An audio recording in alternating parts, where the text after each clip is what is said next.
We welcome you to episode 27 of the second season of the Exit Philosophy podcast. He's Rich Griffin. I'm Scott MacArthur. And Griff, I need to ask for your and for the good listeners' patience today. Somehow, some way, I didn't know this was possible. I don't think it's ever happened to me. I have a cold in July. A cold, Griff. So that A cold. So all that cross-border travel from province to province, it probably weakens your immune systems. Just a guess.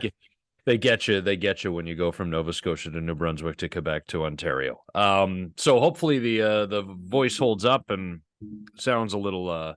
You and I were joking off the air before things started today. It's when it really gets throaty. You know, you almost sound like that classic news presenter. But we'll get through. I'll hang in here over the next hour. I was thinking more of the suave, debonair, hey, let's go out to dinner type thing. That was okay. my view of it. Okay, I do. But you're a radio guy, so that's where you go on that. And thank you for using big words. I really like that. I'm going to have to go check the debonair. What exactly does that mean? That's an older one. So the Jays are coming off of a series in Seattle where they took 2 out of 3 from the Mariners. They're 41-49. They are 8.5 games back of the third and final wildcard spot in the American League. They've got 5 teams in between them.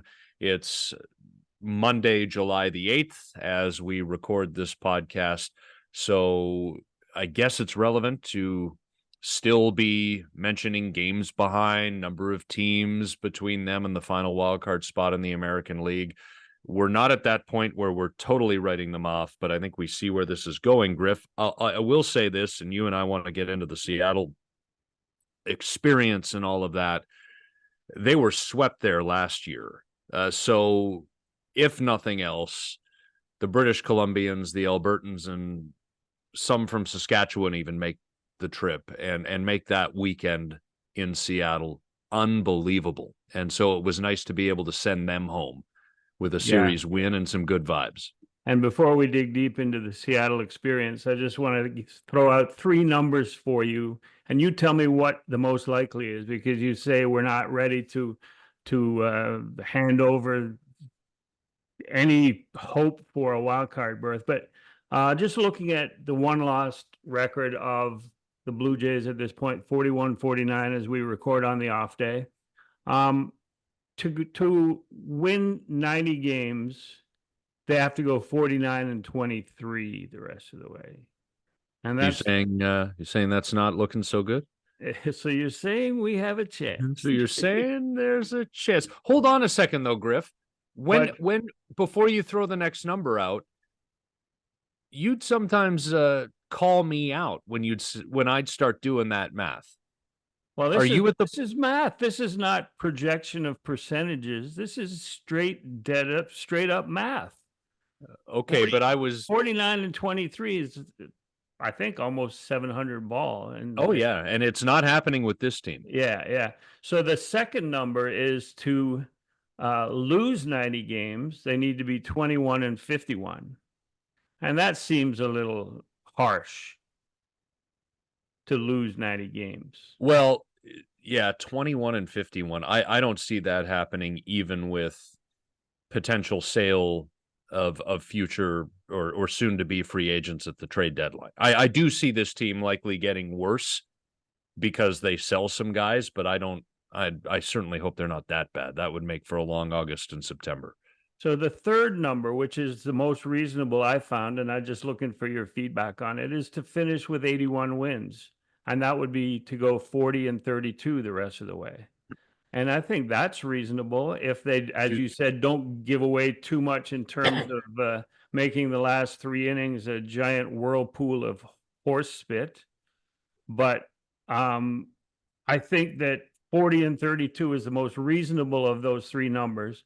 So do you think that this team could sell the 25 season off of an 81-81 campaign? Well, so before I answer that question, I don't see how they get to 81 wins at this point, Griff, because I don't see them getting better on or after July the 30th for this season. I mean, if Kikuchi's gone, let's just name the names. If Kikuchi, pending free agent, is traded, that's one of your 4 reliable starting pitchers out the door. If Jimmy Garcia is back and gets traded, that is one of the few reliable leverage relievers you've had, and we have had a 3 or 4 week span now without Jimmy Garcia being available, and we see how it's gone. And Not well. Yeah, and your best reliever, your really Kikuchi is one of the top 3 left-handed starters available on the market right now, along with Crochet and Tyler Anderson with the Angels. But if you lose Kikuchi and you lose your best reliever, then the other likely candidate I could see happening is Trevor Richards. I could see him being dealt surely to a contender who looks at his numbers and looks at his ability to go more than 3 outs and to eat up middle innings. And so, yeah, 40 and 32 might be asking a lot, but we'll do. I think the only way 40 and 32 is possible is if they do a number on the Giants and Diamondbacks heading into the All-Star break, and then they come out of the break at home and continue to roll and get this record to a spot where the front office says, we're not just going to open up the hatch and drop all the impending free agent weight out. Yeah, and what the Blue Jays have shown so far is that when they reach a stretch of games against teams that are below 500 or that they should compete against, they are able to do that. So it's not out of the question going into San Francisco and Arizona that they do go into a good stretch starting on Tuesday. But when they face they faced 18 teams in postseason position in a row, 18 games against teams and they were 5 and 13. 5 and 13. Yeah. So that tells you everything you need to know about, can this team compete? Even if they get within spitting distance of a wild card, don't even hope that they get there, because they'll be humiliated in some sort of a first round playoff and continue that streak. So what I think is that if they finish the season below 500, even 80 and 82, that it will be a very tough sell over the winter. But if they finish 81 and 81 with the lowered expectations that fans are already showing, that they might be able to salvage it with some off-season maneuvering, but it better be early because they're trying to sell tickets. Right. And I mean, you'd love to, if you could, use the trade deadline to get guys who can help you for 2025, but those sort of true baseball trades, if you will, current for current, as opposed to current for prospect or prospect for current for current, doesn't, like, teams that are acquiring aren't usually looking to. Yeah, but those are the ones that can have help for 2025. That's the only deals that the Blue Jays should be looking at. And whoever's pulling the trigger at that time, Ross Atkins, Mark Shapiro, whoever it is, unless there's some significant help coming back in 2025 that you could sell in the offseason and show, because fans these days are so familiar with minor league talent. It used to be back in the day that you couldn't, nobody knew anybody. So you could bring somebody in, pump their tires, tell them that they were going to help, and when they didn't, you had already sold your tickets. But these days, people are so savvy, the fans are so knowledgeable about everyone's minor league system that you can't sneak anything past anyone. Do you want to do Seattle memories, or do you want to talk or do you want to talk, and then we'll come back to the series? No, I want to talk series, because that was such a good series over the weekend. And hard to say these days that any game on TV was riveting, but that Sunday game was spectacular. Yeah. First of all, shouts to Dalton Varsho for his 2 huge catches Friday and Saturday in the series. Man, that guy plays like a linebacker. Like there's no fear. he's a different player than Kevin Pillar, but you know, there were moments where, like, I'll also always remember Kevin Pillar went into the brick wall at Wrigley in full stride in 2017 when the Jays played the Cubs. I mean, there's no fear there. So a shout out to him. He also had a big hit in Sunday's game. The Jays had failed to advance the ghost runner on second base with their first 2 outs of the top of the 10th, and Varsho came up and deposited. It was not a hard hit ball, but I'm tired of hearing about exit velocity and hard hit, this, that, the other. But you know what? The ball landed over the second baseman's head and in front of the right fielder, and it scored the run. And the Jays won the game. So he had a big weekend. Yeah, and one of Vlad's biggest hits of the weekend was that one where he went down and dug the ball out of the dirt almost and looped it into left field for the big RBI scoring George Springer. And, you know, the thing about Vlad is everybody talks about exit velocity. That's velocity, not philosophy. We're hoping they talk about exit philosophy. But Vlad, like, to me, Vlad is a guy that you should never, and we've talked about it before, but Vlad is a guy that this team cannot afford to trade. You look at numbers. Aaron Judge, through his age 25 year in the major leagues, had 182 games, 56 home runs, 124 RBIs, and a 270 average. Vlad, currently in his 25-year-old season, 249 games, 143 home runs, 456 RBIs, and a 281 average. And people are down on Vlad for his performance this year, on what he's done. And he's 2 months younger than Davis Schneider. I think that you have to give him every opportunity to be that cornerstone player for the Blue Jays. But, you know, going back to Seattle and going back to Dalton Varsho and his ability to play and to play hard 100% of the time, that's what we saw in Seattle with this whole team, with this whole roster, whether it was being inspired by the 15,000 fans that were in the stadium. I mean, you've been there, Scotty. What do you see? Yeah, so I mean, I want to give a thought on the Mariners as well at some point here, so we'll do that. But in terms of the Seattle experience, and we know Dalton Varsho made the, you want to throw that thought out about what he said after the game on Sunday in his post-game interview on the Rights Holder broadcast.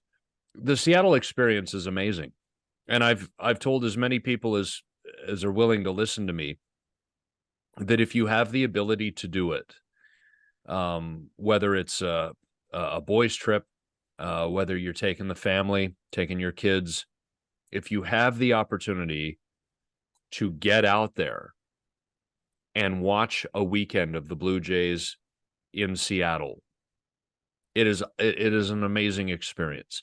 And it's not just what happens in what is now T-Mobile Park, although that's a huge part of it. It's also the environment in and around the ballpark. Seattle is a fun town. You know, it's beautiful down there on the waterfront. They've got great restaurants. They've got great nightlife. You can turn it into a pretty epic 72 hours. And I remember, Griff, like, you know, and this is silly because they were all there to see Jose Bautista and Edwin Encarnacion and Troy Tulowitzki, Russell Martin. But it was funny because, you know, we as media would come out of the third base dugout for batting practice, right? We'd stand on the field. We'd be we'd be doing what we do, talking to people, do whatever, and like, you're getting your name shouted from like, it was like being, we were celebrity adjacent because we were there covering actual celebrities, you know, the baseball players. But there was even a moment where it was like, holy crap, like, people are screaming Griff's name. People are screaming Shai Davidi's name or my name. Like, it's like, people are just so excited to see all the faces that they know cover the team or whose articles they read or whose shows they listen to, whatever. It's just I'll always have those memories. Really, And, really a lot of fun and a party yeah. atmosphere. And my favorite moments, and you're right, it's a 72-hour event. It's not just the 3 hours at the ball game 3 times. It's a 72-hour event, whether you're with your family, whether you're with your friends. And you don't need a car, you don't need Uber, you don't need taxis. You can Nope. walk from most downtown hotels to the ballpark quite easily, and the weather's always temperate in the evenings. But my favorite moments from those series were being in the press box, getting ready to go down for batting practice, and they open the gates, and the human river of blue that Blood. comes Yeah. from the concourse and just flows down through the aisles, across seats, thinking you can get there quicker to the edge of the field.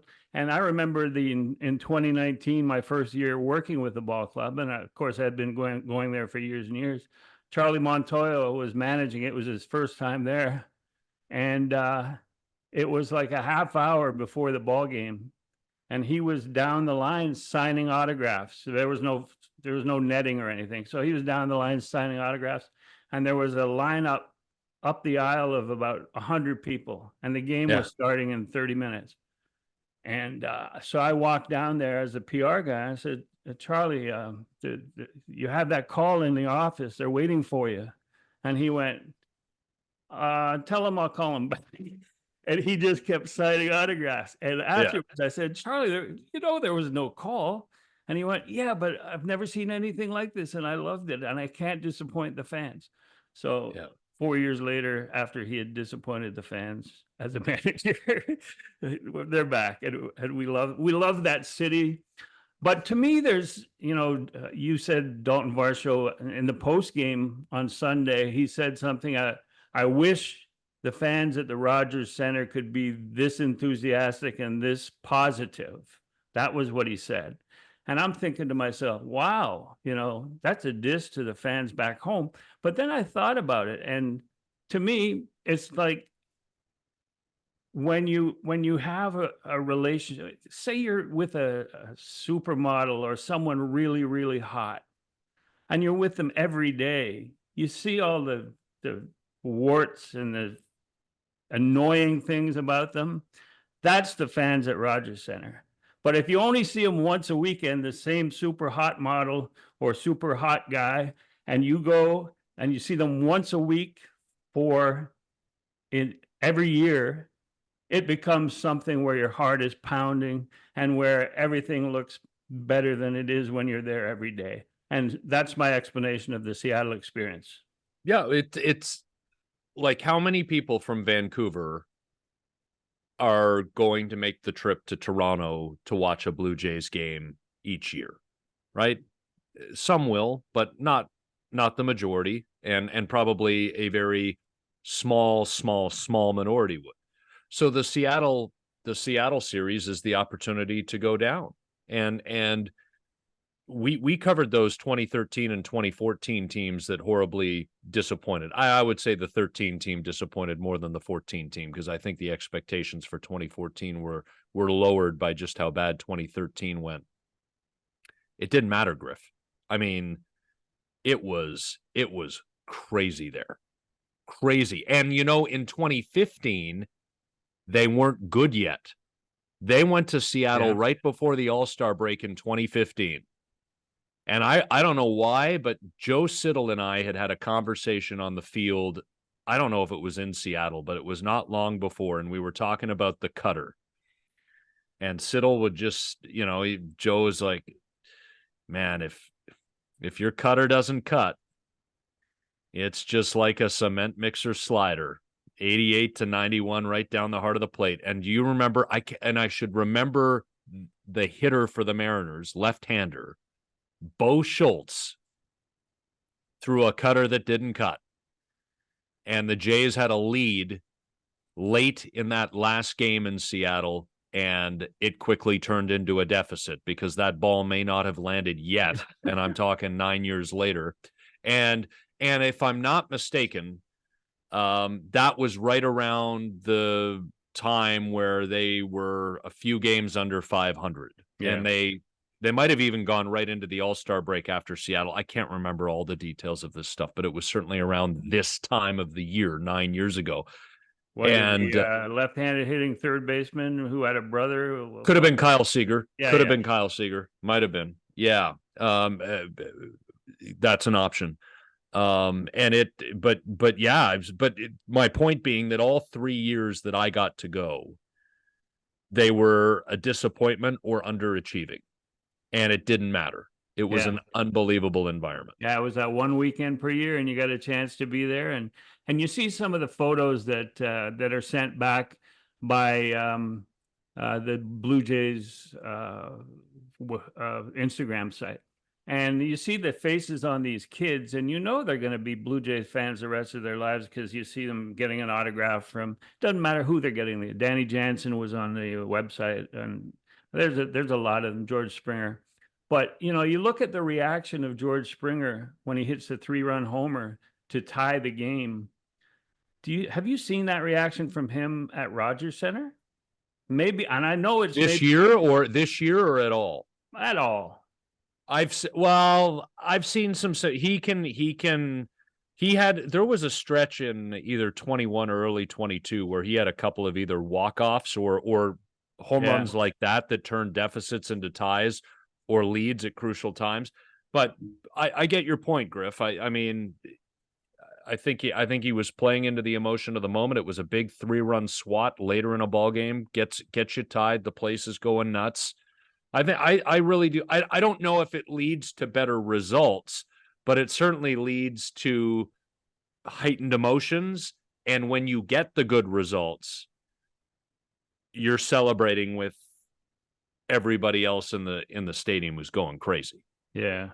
And you know what I find funny, and we were going to talk about this anyway, but is how much of a reflection the Seattle Mariners of 2024 are with the Toronto Blue Jays. I mean, they're both built around really good rotations. They both have tremendous struggles to score runs in key situations. The Mariners bullpen is better than the current Blue Jays bullpen, and that might be the separator between the two teams. But like, you look at that Mariners lineup, and you're not scared given whoever the Blue Jays starting pitcher is. You look what Yariel Rodriguez did to them. You know, they've got two catchers that are interchangeable, even though the one guy kills the Blue Jays all the time. But the Jays catchers are similar. And it's just a reflection. And to think that the M's are going anywhere in the postseason is a joke. I think the Astros are going to blow by them. We were texting during yesterday's game, and I said to you, I said the M's are there. If they make the playoffs, they're going out in a sweep, right? And it feels Houston's lost a couple games in a row over the weekend. Here we're talking on Monday, July the 8th, but they're still on the hard charge. I feel like they're going to win the division.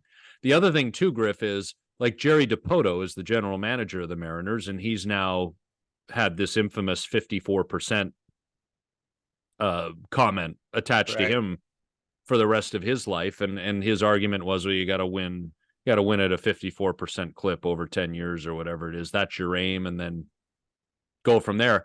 They got a really good starting rotation. They got a really good bullpen. They need a bat. They probably need two bats. Is Jerry Dipoto, because following up on your comparison with the Blue Jays, is Jerry Dipoto got any willingness to go for it in him?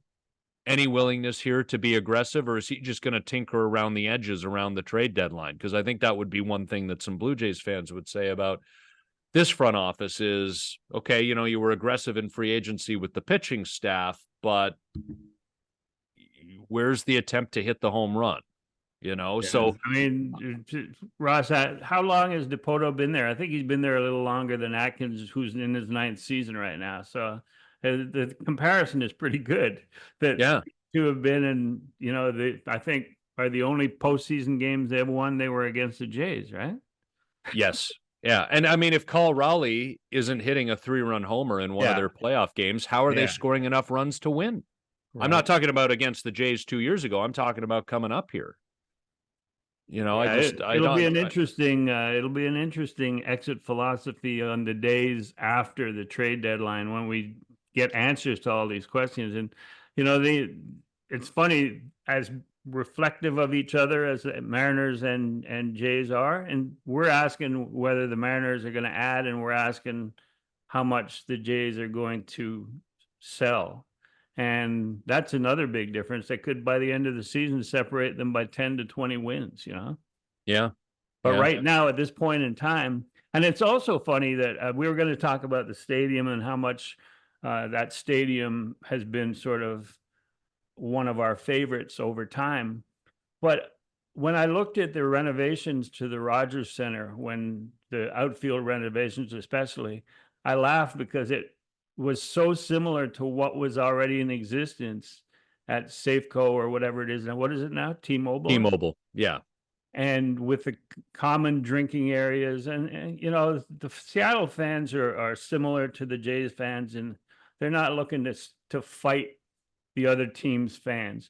And those common drinking areas in the outfield in Seattle were just such a pleasure to be. I did a column Right. for the Star the one time. I just went out and spent 4 or 5 innings out there, had a couple of beers, and just watched the interaction. And it was like, that's what baseball and being a sports fan should be all about.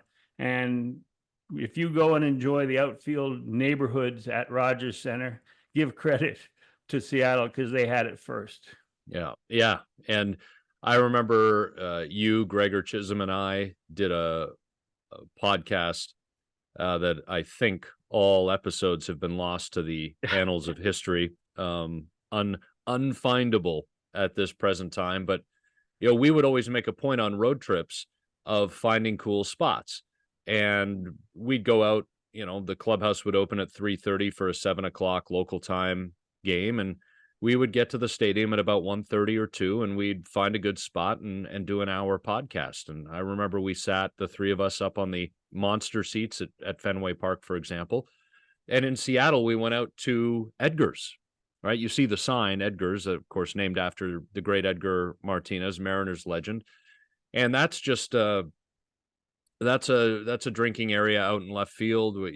There's a bar there. There's some high top seats and tables, and you can just sort of And it's bounce around, find a it's seat, watch the game. yeah, it's Yeah. overlooking the bullpen, which is Yeah. what was stolen for Rogers Center Right. rentals. And I mean, I'm shocked and stunned by the fact there haven't been more incidents over the visitors' bullpen at Rogers Center with all the drinking that goes on out there. But you know, maybe that's just us. We're Canadians and we're happy and we're calm. And one more thing to change sports for a second, Griff. So when I would go, I would stay at the Renaissance, which I believe, and this is going to sound a lot like New York, but it isn't. I believe that Renaissance in Seattle is at the corner of Fifth and Madison.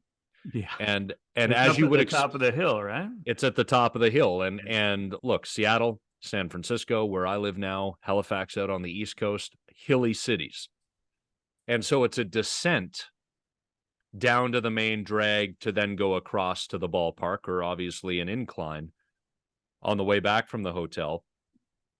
And I remember lugging a bunch of TV equipment down those hills and over to the ballpark. It's like a half-hour walk. The next 2 days I had shin splints. I could hardly Seattle move. is the shin splint capital of North America. Shin splint capital. And the other thing is as I've talked about on this podcast, and anyone knows me knows, I'm a huge San Francisco 49ers fan.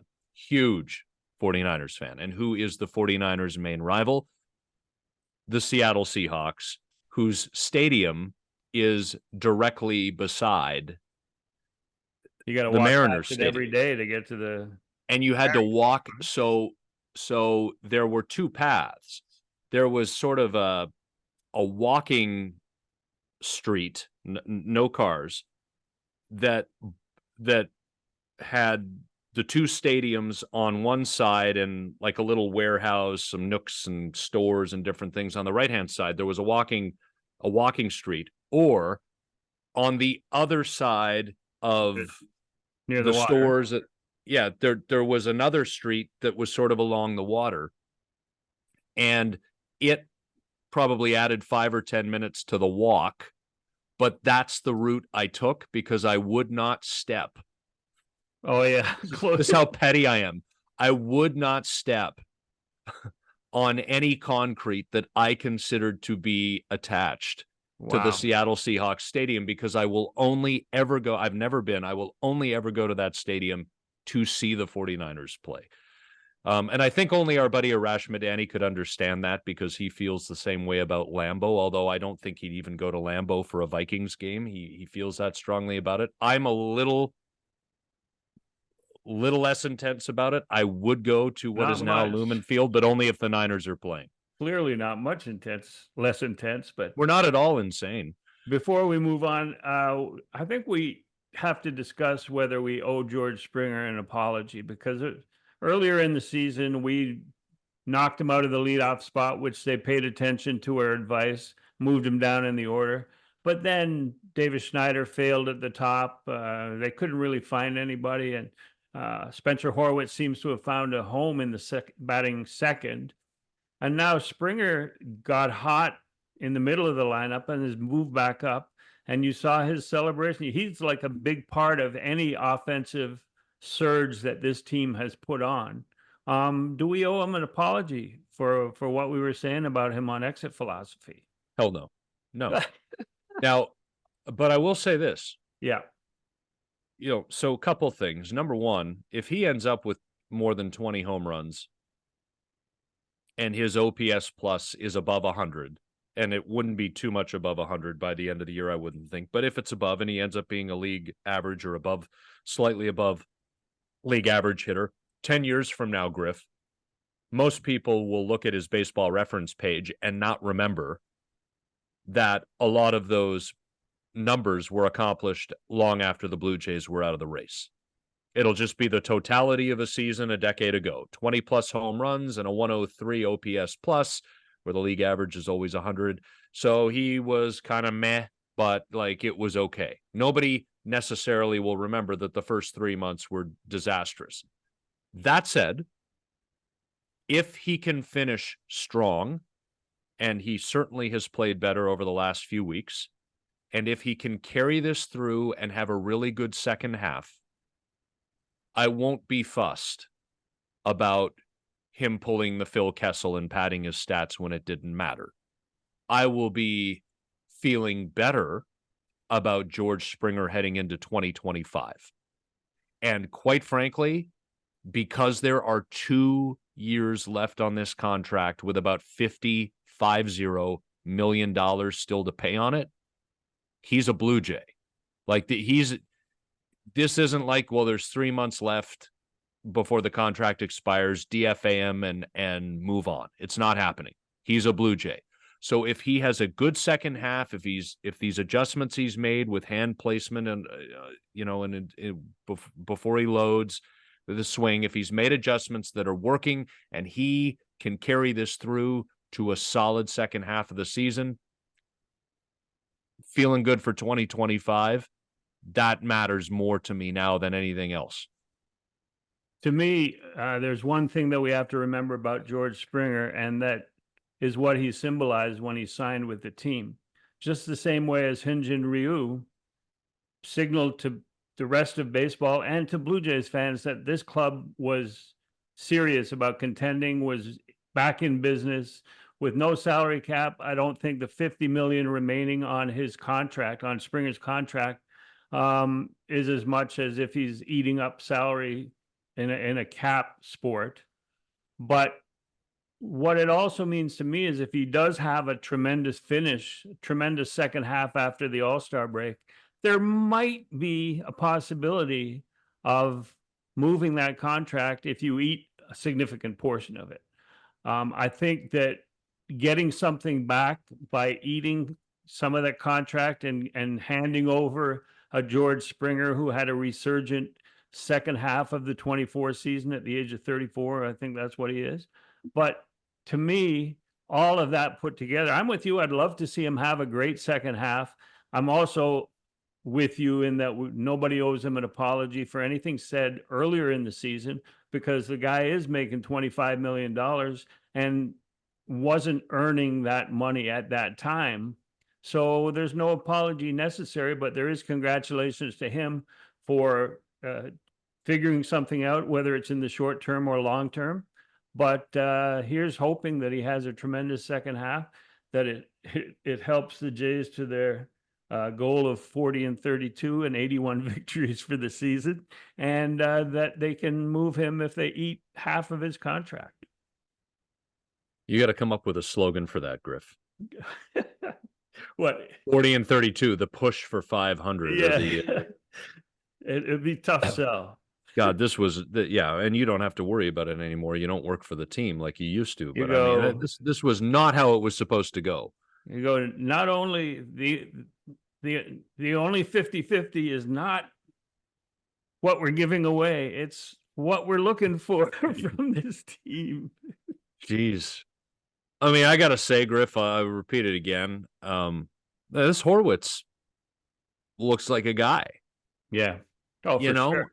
And I'm not talking, I get it, small sample size, anything can happen. Sometimes you just watch guys and you go, there's something there. Right? Yeah, I like the way that he hangs in against left-handers with the big slider and slashes a line drive out to left field. And if the guy misses in, he'll pull it to right field. You're not looking for him to crash the fences or anything like that, but just to have great at bats, and especially if he's left in that 2-hole and against both right and left-handers, and see what he can do. Yeah, and Leo Jimenez with his first couple of hits in the big leagues over the weekend, so that's a big deal. And Addison Barger getting moved back out. Again, not everybody's going to stick right away. Not everybody's going to stick at all. And nobody's writing Barger off, but there's a cycle to this. For every Spencer Horwitz who kind of comes up and finds his footing, there are 2 or 3 guys who are going to be on the bus back and forth for a while. Yeah, you mentioned his name earlier, and it's appropriate that we're talking about Spencer Horwitz, who was a 28th round pick, I believe, 25th maybe. But the draft is coming up next Sunday, and it ends at 20 rounds. So there's 3 members of the current Blue Jays who would not have been drafted. And Spencer Horwitz is one, Davis Schneider is one. But you mentioned his Kevin name. Kiermaier is another. Yeah, Kevin Kiermaier, 31st round. And he was always compared, and you mentioned his name earlier, to Kevin Pillar. And we looked in this week, and Kevin Pillar reached 10 years of Major League service, which maxes out his pension time, which the Players Association in Major League Baseball is the greatest organized labor union in North America. He's set for life once he retires. He's not, we know Kevin Pillar, and he's not like a exorbitant liver or anything like that. But here's a career that nobody thought as a 32nd round pick,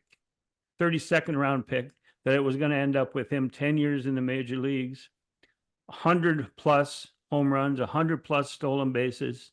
And he's still chugging along back home in Anaheim. I know you've got some memories of Kevin, but what do you think of his achievement of reaching that goal? I mean, I think it's a great story, and we were planning the show and texting back and forth, and I mean, there's no grand punchline to this story. It was just kind of a moment, and the Blue Jays went to Arizona for Labor Day 2013. And, I'm not going to make this about me for very long, Griff, but that was the craziest travel in a short span I think I ever had. The Jays were home on the Sunday of Labor Day weekend, obviously played a day game. And then they had a day game in Phoenix the next day because it was Labor Day. So I flew to LAX that Sunday night and boarded a puddle jumper, stayed in the Marriott at the LAX, and hardly got any sleep, boarded a puddle jumper to Phoenix the next morning and dropped my stuff off at the hotel and went right to Chase Field. And of course, one of the benefits of having a day game is that you've got dinner that night. And then, of course, they don't play till the next night, the Tuesday night. And Mike Wilner and I, and Phoenix, that's the time of year where Phoenix is a convection oven, right? It's early September. It's 115 Fahrenheit outside.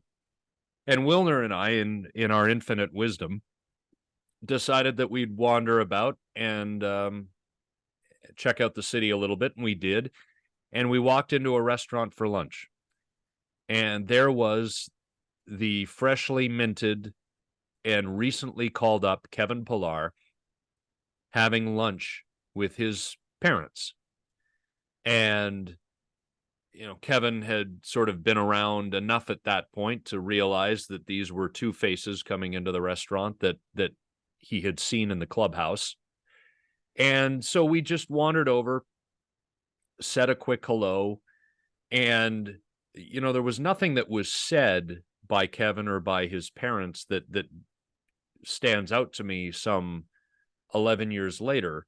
But what I do remember is just sort of still that wide-eyed look in his eyes.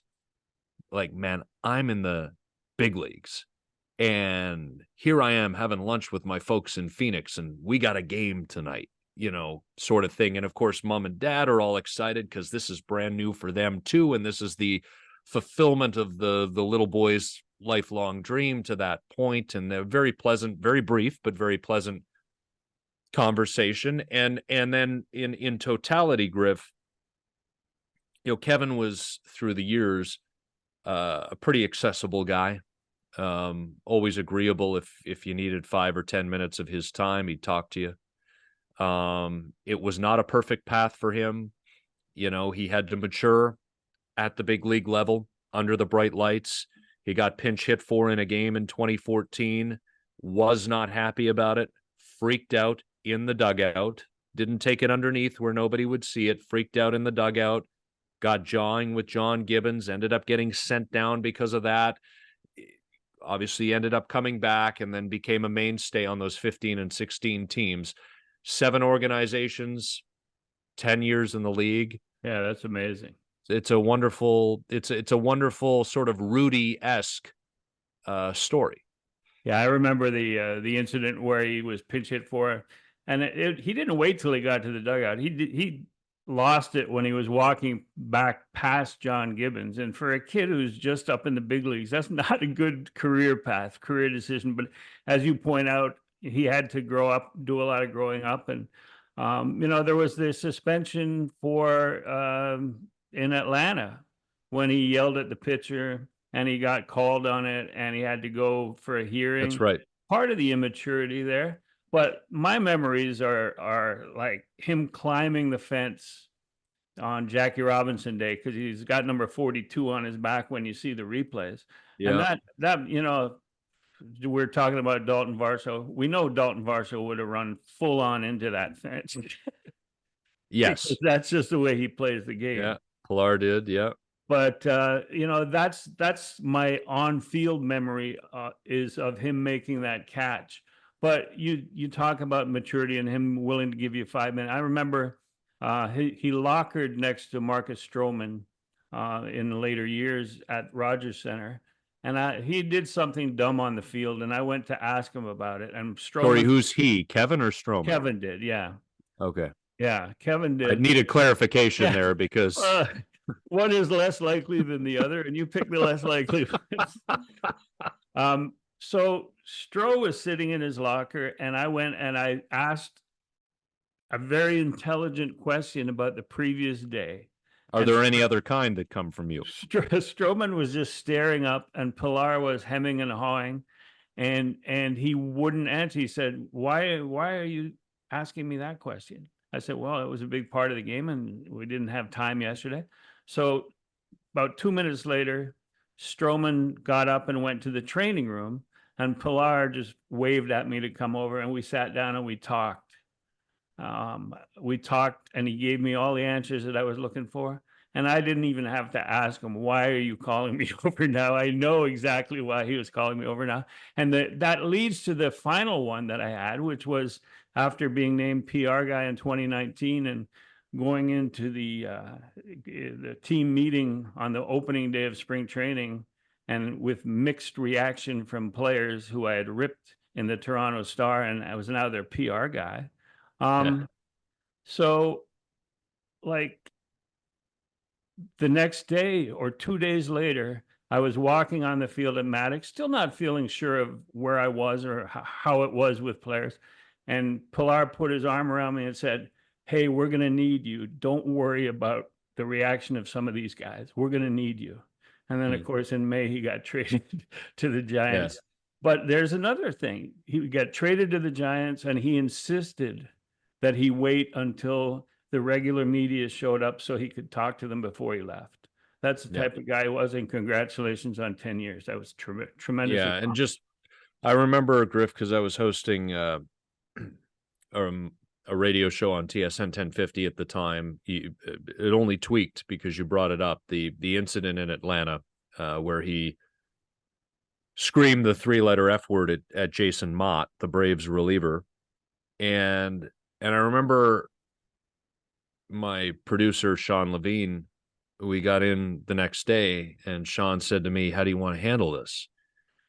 And I said, well, I think we just gotta understand that, people sometimes have words on the tips of their tongue that are inappropriate, and maybe they're on the tips of their tongue because it's just never been wrong in their world to use those words. And so Kevin's going to learn something here, and let's frame this conversation around, this does not have to define him. This doesn't have to define him. This is bad, and it can stay bad by not taking accountability for it, but it doesn't have to be what defines him. And he put in a lot of work, and nobody saw it. He did the work behind the scenes to sort of learn, to meet people, to hear how what he said would affect a specific community. And he never talked about it. And then I remember reading John Lott's story. And I recalled after reading John Lott's story that I had seen John Lott approach Kevin. This was 2 or 3 months later. And I thought, well, geez, that must have been when John went up to Kevin to talk to him about it, because a story emerged. And so Kevin did volunteer a lot of that, what he had been doing over the summer and whatnot to John Lott. And it was very compelling. But Kevin never sought that out. He just did the work, and hopefully learned from it and gained something from it. And, not everybody, but certain segment of society freaks out about wokeness, or I still don't even know what that really means, but it seems to be a very popular word these days, or cancel culture, which is really sort of an argument against accountability. And I just thought it was really humble that Kevin Pilar took accountability, not by showing off to everybody everything that he was doing, but that he just sort of quietly went and did the work. And then when a reporter, John Lott, approached him months later to ask him, that's when he was agreeable to answer the questions. So I just thought, if you make a mistake like that in your life, Kevin Pilar sort of set a pretty good example for how to be accountable for a tough situation. And clearly, it has not defined his career. If you couldn't remember until I mentioned, didn't have to, shouldn't have. Yeah, it does not define his career, and whoever he ends his career with, and maybe he'll come back and play a year with the Jays, because that was more than half of his 10 years, even though he's been with 7 more teams since then. But when you think of it, Griff, I'm not going to lump the two of them together other than to say, Pilar and Ryan Goins at the bottom of that 2015 lineup. And, the Tulowitzki came here and then was hurt for a while. So Goins got a lot of playing time in the back half of the 2015 season, and Devin Travis was always negotiable with a variety of different ailments as to whether he would be able to be in the lineup. So you had these plus defenders at crucial positions. Pilar playing center field. Goins playing one of the two up the middle infield spots, right? They'll always build your elite defense up the middle and outward in baseball. And I remember that Pilar and Goins came up with big hits at times. They didn't need to per se, because God, look at the first 6 in that Blue Jays lineup of that era. But they played good defense, plus defense, elite defense, and also Goins, I remember Goins started taking walks. I was like, what planet is this? But they were getting on base and contributing offensively and keeping that train rolling. So he was a big part. I mean, nobody's ever going to think of Kevin Pilar first with those 2015 and 2016 teams, but he was a big part of those 2 playoff teams. Yeah, and those teams all enjoyed being in the same clubhouse together, and that's what separates a winning team from a lot of other teams. And I know you can say, well, winning comes first and then everybody enjoys being together, but I always felt like, win or lose, that those guys enjoyed that clubhouse atmosphere. And I'm not seeing it as much in the last couple of seasons, and especially this year. But and there was an us against the world mentality to those teams. Yeah, right. Couple more things. All-star rosters were announced on Sunday, and I was just wondering, like, I was looking through the pitching staffs, trying to figure out what would be the best matchup for starters. And I think we differ, not emphatically, but differ on the 2 leagues. American League, I would think that Tarek Skubal from the Tigers would be the guy. I mean, there's a lot of great choices there, but you have Logan Gilbert is going to be pitching on Sunday, so he'll be eliminated from the mix. But I'd go with Tarek Skubal. And who were you looking at there? So for the American League, yeah, it's hard to argue Skubal's numbers, and I'm less insistent on my American League starter than I am on my National League starter, and we'll get to that in just a second. But I think you could make an argument for Corbin Burnes. The numbers are not quite what Skubal's numbers are, but this is a guy who is an ace for one of the 2, maybe the best team, or one of the 3 best teams in the American League. I mean, there's some conversation about Baltimore. The Yankees have been on the skids a bit. Cleveland. Those are the 3 best teams right now in the American League. Corbin Burnes is the clear and defined ace of the Orioles staff. He was acquired in a blockbuster with the Brewers, and it was kind of a big step for Baltimore because he's a free agent at the end of the year, so it represented a crucial addition to their roster from outside, because they're really just living on the kids and should be. And it's like, hey, boys, like, we're ready to do something here. We're going to go get you Corbin Burnes for at least 1 year, and probably only the 1 year. And he has not in any way disappointed. So I just think it gets into a conversation about philosophy around this game, Griff, and we haven't had to talk about it much here because it's not been part of the last almost decade's worth of All-Star games. I hated the "this time it counts" thing. Like, Bud Selig took a dump in his diaper and panicked in that 2002 All-Star game that he was hosting in Milwaukee, his old stomping grounds. And it's like, oh my God, the game ended in a tie. And I'm like, yeah, I mean, it's a showcase. It's a mid-season break. Nothing has to be on the line here. This is a showcase of the game's best players, and we don't need pitchers overextending themselves because they're the last one down in the bullpen and there's nobody else to use, and you have to win this game so that your teams or your league can host Game 7 of the World Series if it gets there. All that stuff was dumb. This is a showcase. So I think Corbin Burnes, I'm less, again, on the American League versus the National League, less insistent on this. But I think Corbin Burnes is pitching, has the bigger name, and is obviously pitching for the better team. So before I get name into on the my marquee, reasons, I like right. Corbin Burns. Before I get into my reasons, what you mentioned, you described that tie All-Star game, and it reminded me of the Pearson Cup game, and it was at Exhibition Stadium, so it must have been mid '80s, whatever.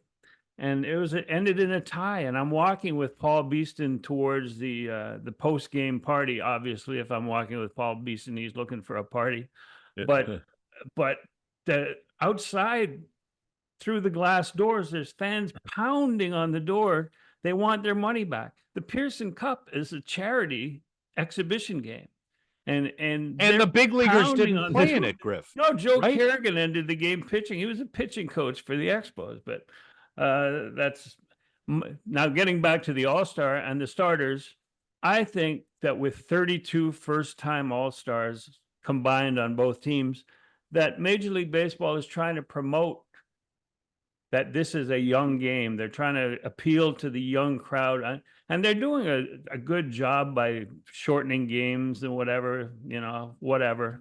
But I think that the young guy, the Tarek Skubal, the future of this sort of youth movement is the guy that I would choose. Besides, he's got the best numbers out there. He's playing for a mid-market team in Detroit that is improving, and he's going to be at the forefront of that.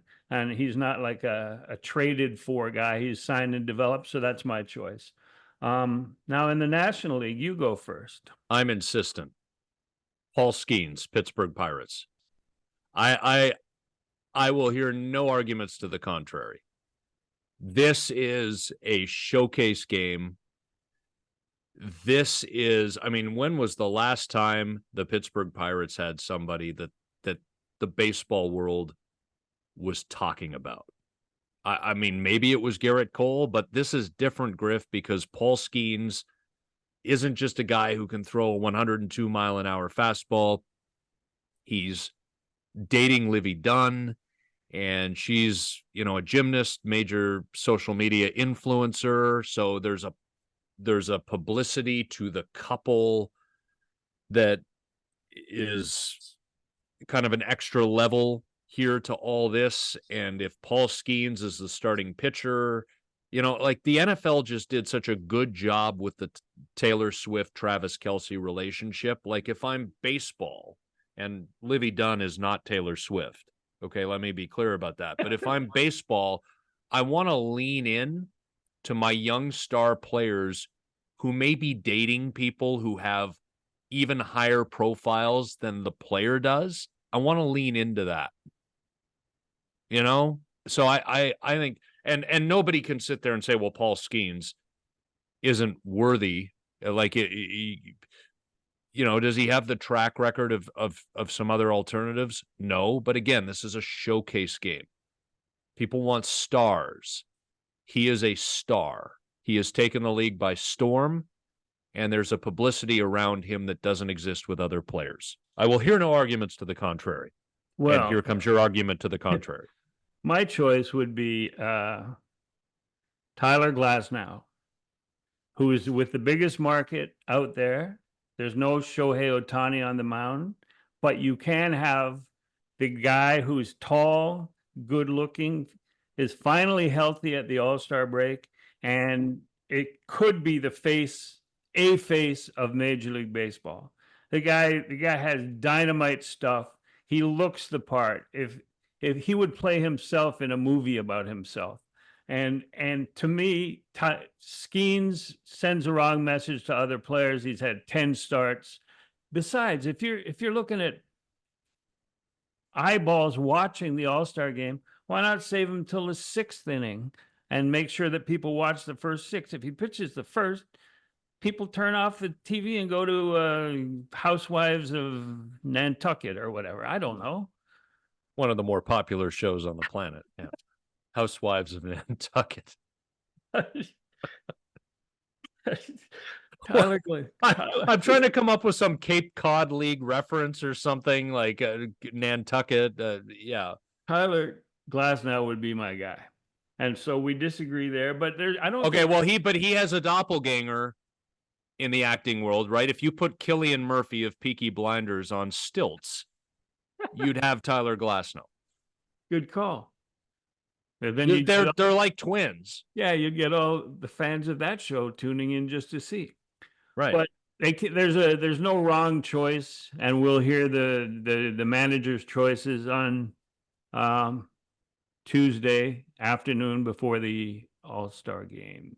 Yeah, and you know, obviously our episode next week will be during the All-Star break. We'll probably wait until Tuesday next week just so that the Home Run Derby is in the books, and it'll be game day the morning that we record next week. So we can talk a lot more about Vladdy then.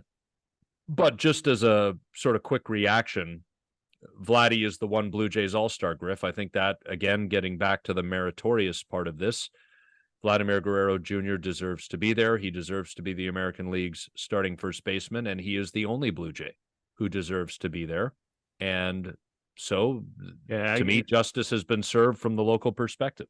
Yeah, I give great credit to Blue Jays fans who resisted the sirens call of the Blue Jays social media saying, vote for him, vote for him, vote for David Schneider. I think Jays fans got it right. The one guy they voted for, Vlad Guerrero Jr. And by next Tuesday, when we have our next episode, and there's always injuries, there's always replacements for guys that pitch on the Sunday before the game. So there might be another Blue Jay by that time, might be Chris Bassett, might be someone else. But if there is another Blue Jay, we can talk about that next Tuesday also. But I think we've pretty much reached our pitch limit. So we can. And Griff's, we're at the point in the season, friends, where Griff is doing the math. 49 and 23. That gets them to 90 wins. You know? They've got to win more games between now and the end of the season than they've won to this point. They're going to win 8 more games between now and the end of the season than they've won to this point, and they've got less games to do that in than the amount they've played now. So yeah, but Wyrod has stepped up, and his last 2 starts indicate that he might make up that 8-win difference that they need just by himself. Okay, so Wyrod steps up, Kikuchi gets traded, which opens the bullpen day to another slot in the rotation. That's is that where we're going? James Caprillion is ready to go by that time. Correct. Go to the Baseball Reference page, Griff, and check out his numbers, and you'll see a season 3 or 4 years ago that was kind of nice, and behold what's happened since. How about the dark? Don't try to sell me on that. What's that? About the dark horse position player of Gabriel Cancel? Signed from an independent league. He's hitting .412 at Buffalo now as a position player after 12 games. He's got 6 or 7 home runs. This guy could be the natural. You never know. Well, I'll say this. If James Click takes over the Blue Jays general manager's job, if his first move is to promote Cancel, we'll get a little cancel culture for the sake of clickbait, and we'll be able to go from there. That's very clever. You know? On that note, I think we should wrap it up. That's it. Do the old, that's it. I did the George Costanza. That's it. I'm out. Leave while it's hot. Thank you for listening, as always. And we do intend to push it back a day next week so that we've got the Home Run Derby in the books from Monday night. And then we'll talk about the All-Star game and record next Tuesday. So we'll look forward to that. Thank you for listening to Exit Philosophy. And griffsthepitch.com is going to have a draft preview after the scouting director for the Blue Jays has a conference call on Wednesday. So look for that on Thursday. And thanks for listening.